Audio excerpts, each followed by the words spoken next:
What's up guys, welcome to episode 2 of the Advanced Spigot Coding for 1.15 series. It is coded right here, and I got a pretty cool video for you guys today. We're going to be talking about falling blocks, and if you don't know what that is, it's basically moving of blocks.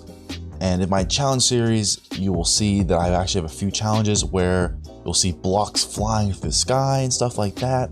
And we're going to talk about how to make blocks fly and how to make blocks move and such. So in the plugin that we will be coding, we're going to be dealing with this creeper right here.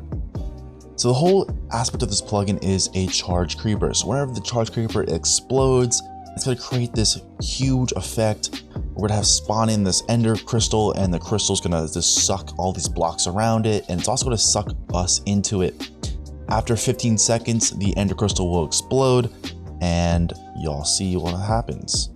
So when this creeper explodes, it'll spawn an ender crystal, and all these blocks will start flying through the sky. You can see that the ender crystal starts to pull me towards it every 3 seconds. After 15 seconds, it will explode, and all the blocks will fall just like that. So we'll do it one more time to show you guys. I'm gonna spawn in the creeper, and I'm gonna strike it so it's on lightning. When the creeper explodes, it spawns in this ender crystal, and all these blocks will just start flying towards it and then floating up in the sky. And it has a radius of about 15 blocks. And after 15 seconds, it will explode and the blocks will fall. All right, let's get into the code. I went ahead and created the project already. I have the main class and the plugin.yml. As you can see, created the main class, plugin.yml. Inside the plugin.yml, it's just a real basic one. It just shows as my main class, my name, author will be you guys, the version. And I went ahead and put the API version in there just in case, because we are dealing with blocks and materials. So I went ahead and used 1.13. You guys can use 1.14, 1.15 if you would like. I usually just use 1.13. In my main class, if y'all want to pause the video and just get the basic code done, you can go right ahead if you're following along. All I did really special, I guess, is create this method called register events, where we will register our one event, the creeper explode event. So let's create some code. We'll create a new class. This class will be called creeper explode. And the code for this plugin is really just, it's all one event, and it's pretty simple. It took me about 30 minutes to code. At the top, we're going to implement a listener, create that listener, and then we're going to create the event handler from the method public void on blow up. And the event that we're dealing with is the entity explode event. The first thing we want to check is if this entity that is exploding is a creeper. So if the entity is an instance of a creeper, so I'm saying here, if it's not a creeper, let's just return, because we don't care about it. Once we know it's a creeper, we can go ahead and actually create that creeper cast of a creeper to event.getEntity. Once we have that creeper created, we can say another if statement here. So we're saying if the creeper is powered. So I'm saying if it's not powered, let's return. Sorry if I moved a little fast there. We have a lot of code to do. The first if statement says if the entity is instance of creeper. So if it's not a creeper, let's return. Then we're going to create that creeper, and we're saying if the creeper is powered. If it's not powered, let's return. We only care about if the creeper is a powered creeper. Once we know it's a powered creeper and it blows up, we can go ahead and create that crystal. And this crystal is pretty important because everything's going to be going towards this crystal, this entity. And that's what a crystal is. It's an entity. So we're going to go ahead and create an entity crystal, set equal to creeper.getWorld, and we're going to spawn in that entity. So I'm going to zoom in for you guys. So we're going to spawn in, like I said, the entity. So dot spawn entity. And we're spawning the entity at where the creeper exploded. So creeper.getLocation. And I'm going to add 0 to 0. So I'm just adding 2 to the y just so the crystal's a little higher and makes it look a little nicer. Finally, entity type dot enter crystal. Make sure you import entity, and that's the bucket.org entity1, whatever. Once we have that crystal created, we need to get the blocks around it. So I made a method for this, and it's a pretty simple method, just 2 for loops. And it's basically just saying, let's get all the nearby blocks around this location within a certain amount of radius. So public list of blocks, and so we get nearby blocks. It's gonna need a location, loc, and an int called radius. So this method is going to return a list of blocks. How does it get the list? Well, it gets the list by going through 2 for loops, and basically the for loops are just going through every single x and y, and it's going to get the highest block at that x and y, and it's going to add it to the list. We want to get the surface block. We don't care if we're getting a block that's 15 blocks under, because we can't make a block that's underground fly.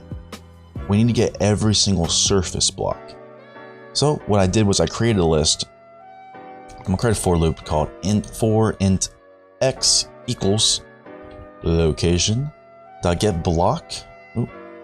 Loc dot get block at x minus the radius. So I'm gonna create an x. I'm gonna set it equal to the block minus the radius. And then we're saying go as long as the x is less than or equal to loc.getBlock x plus the radius, and then x plus plus. All right, so that's what our for loop's gonna look like. Like I said, we need to go through an x and the y, and all we're gonna do is copy this for loop and then paste it inside itself. Change the x's to z's. X and z's. Now this method right here is actually pretty handy. There is no way to get blocks around a location using the API, so I would definitely save this method in your notes or wherever you save stuff to make sure you have it on hand, because this is actually a really, really important method. We're to go through every single block in the X and then every single block in the Z. And what we want to do is say blocks.add location .get world. .get world .get highest block at X and Z.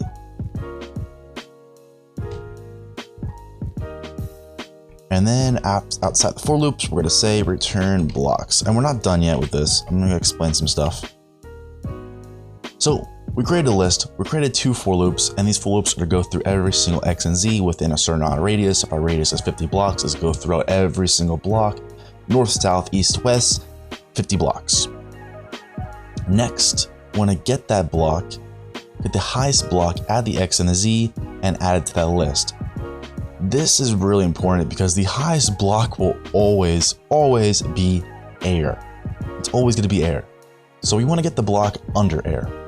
So we're going to say get highest block at X and Z dot get location dot subtract 0, 1, 0 dot get block. So we want to get the block under air. And just like that, we got every single block in a radius. It's that simple. Next, go back into our event and we're going to create a runnable. This runnable will be a bit different from our usual runnables that we create. So it'll be a new bucket runnable, and then the bottom, at the closing curly brace, we're going to say .run task timer. I'm going to pass in 3 different things here. I'm going to pass in a main.getPlugin, main.class, a 0 and a 0. We dealt with runnables before, so you guys know how runnables work. You need to pass in usually 3 things to make a runnable, like a delayed runnable, I guess. Not a delayed, a repeating runnable. So the first thing you need to pass in is instance to the main class, and I'm using this right here because I don't have a constructor. This is kind of like a lazy way to do it. And then the first number, of course, will be when the runnable starts, and the second number will be how often it repeats. And the reason why I'm using this kind of runnable is because we get to use something pretty cool. We get to use cancel, and that will just cancel our runnable. So whenever you want to cancel it, we can just type in cancel. Pretty awesome. We don't have to save any task ID. We can just use this and get it done. Before we actually can use that run method, we need to create 4 different things. We need to create a count, count equals 0. We need to create a vector. Vector movement equals null. We need to create a list of blocks, and I'm gonna call it blocks, and I'm gonna set equal to get nearby blocks creeper that get location 15. So I'm just calling upon that method we created right here. So I'm passing in the creeper's location where the crystal is, and I want to get every single block within a 15 block radius. And I'm gonna set equal to this list right here. Make sure you do import vector, and the import for vector is the bucket one. That's really important. It's org bucket.util. And then the last thing you want to create up here is a list of FallingBlock called fblocks, set equal to a new array list. And then import FallingBlock. Once we have these 4 things created, we can go ahead and spawn those blocks and such. So we're gonna say if the count equals 300, and outside the if statement, count plus plus. These 2 things right here are the most important things in your run. Whenever you create a loop, you need something to get out of the loop. And the way we get out of our loop is right here. In count, if the count equals 300, let's cancel. What the heck does 300 mean? This means 15 seconds. You guys know that runnables work in ticks. So every 20 ticks is 1 second. So 20 times 15 is 300.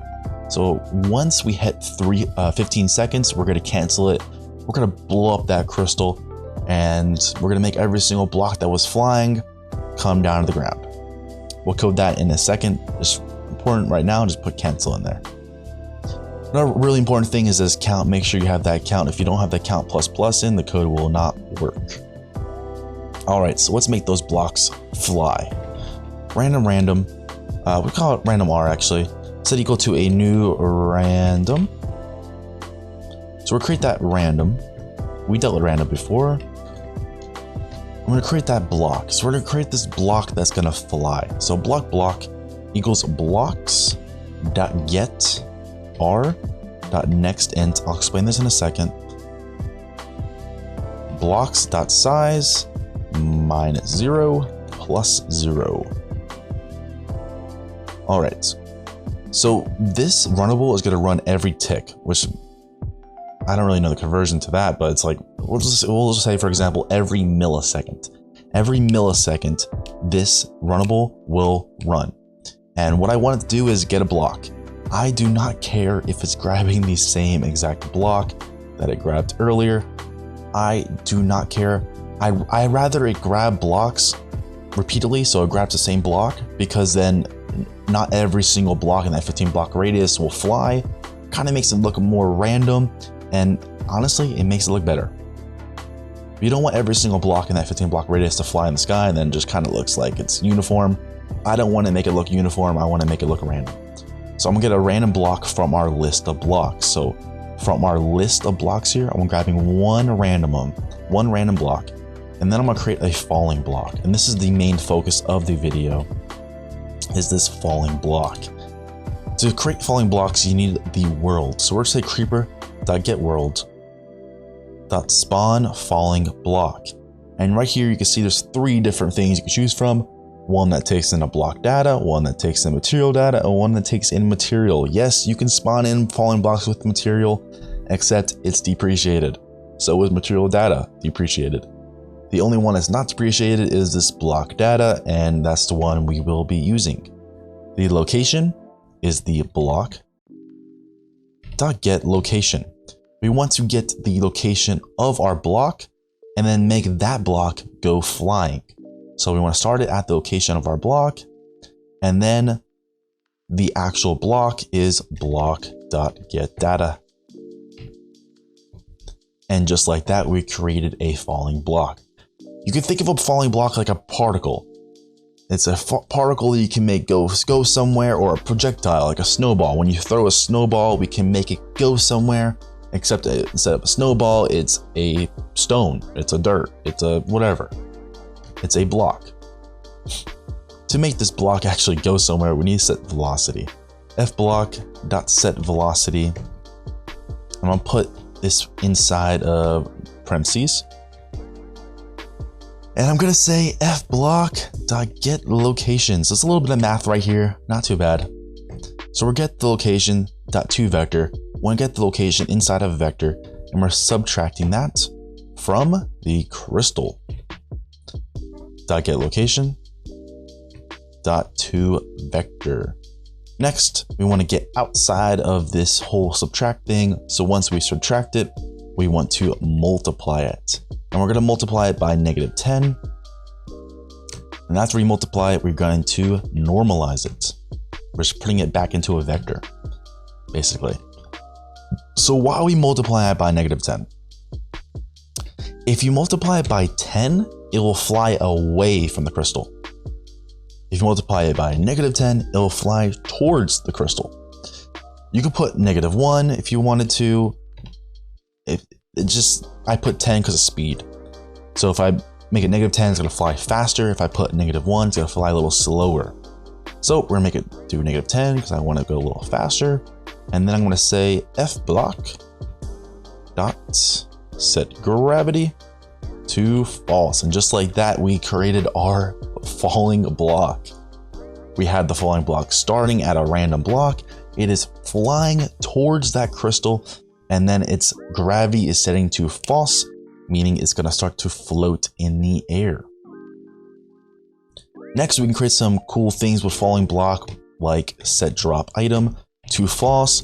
This will make it so if the block hits something and it doesn't place, so I don't really know if it's like a percentage or if it's like how it lands. If a falling block, let's just say how it lands. If the falling block lands perfectly on another block, it's going to spawn there.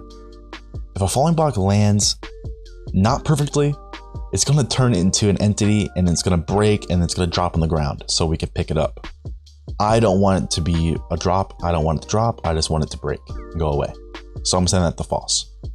Next, I'm going to say fblock.hurtEntities. Set hurt entities to true. This will make it so if the falling block hits an entity like a player, if a falling block hits a player, it's going to deal some damage to him.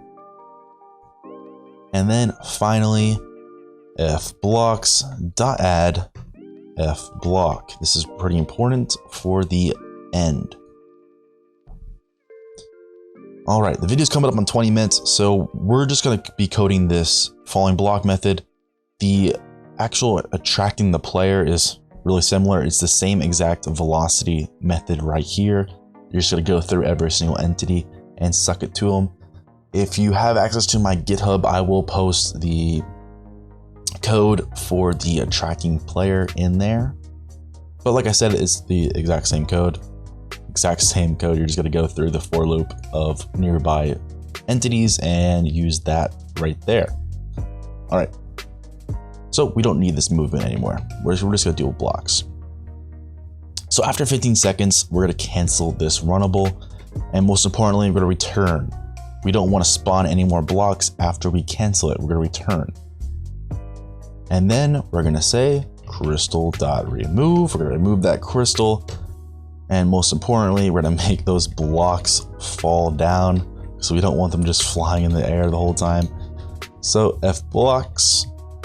So we'll go through every single block in that list we created, and we're setting the gravity to true. That will make it so they fall. After we remove the crystal, we want to make that crystal explode. Removing the crystal will not make it explode, so what I did was I just spawned in the TNT. Crystal.getWorld, .spawn, and I'm spawning in a crystal location, TNT. If y'all never spawn in TNT, this is a really cool way of doing it. So we're spawning at a TNT prime to make sure to import that. And right here, this will spawn a TNT at the crystal location. But what's pretty cool about it is we can set the fuse. So TNT.setFuse. And we're setting it to 0 because I want it to explode right away. Right as soon as the cursor moves, it's going to explode. And just like that, we are done. Completely done with our code. The last thing we need to do is go to our main class and register our event, pm.register events, a new creeper, explode, and this. All right. Sorry if I moved a little fast. I coded this whole plugin in like 30 or 45 minutes, and it's a lot of code. So I wanted to go over it pretty quick and I'll make the video too long. But just like that, our code is all done. I'm gonna go ahead and export it to my server and see how it runs. All right, now in the server, I did spawn in a creeper and made it powered. So if we make this thing explode, it should, yep, there we go. It spawns in the crystal and starts spawning in our flying blocks. As you can see, a little bit of lag on my server. You see the blocks will just start flying like crazy. And then in 15 seconds, it should explode and the blocks fall down. Now I am in God mode, that's why I don't take any damage. But if you were not in God mode and the block landed on you, you probably will die or take a lot of damage.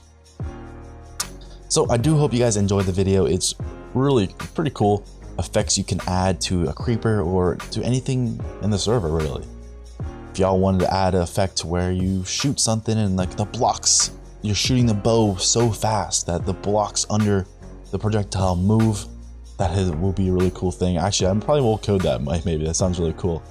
But I hope you guys did enjoy and did learn something about falling blocks.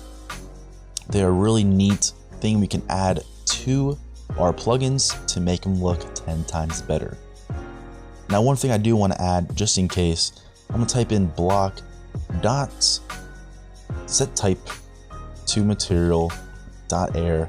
Now, this isn't really needed per se. I'm just gonna set that just in case, God forbid, something happens. We're just gonna add that in just in case.